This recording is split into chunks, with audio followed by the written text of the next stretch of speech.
Gerçəkdən həqiqi dua, bir əskərin duasına baxın. Dua edir ki, Allahım mənə şəhadəti nəsib elə.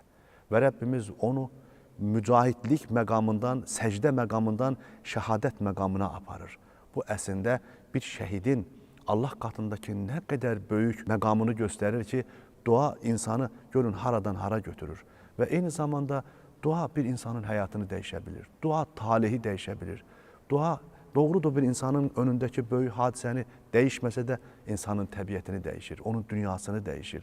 Onu streslərdən, gərginliklərdən, o vulkanik bütün o püskürmələrdən birər-birər xilas edir duanın vasitəsilə. Odur ki, dua müminin silahıdır deyəndə sevgili Peyğəmbərimiz Aleyhisselatü Vesselam bizi tərbiyələndirir. Onun məktəbinin yetişdirməsi olan çağlardan sonra gələn nəsillər belə o tərbiyə ilə birbaşa Allahın Rəsuluna bağlanır, səhabəyə bağlanır, əhl-i beytə bağlanır.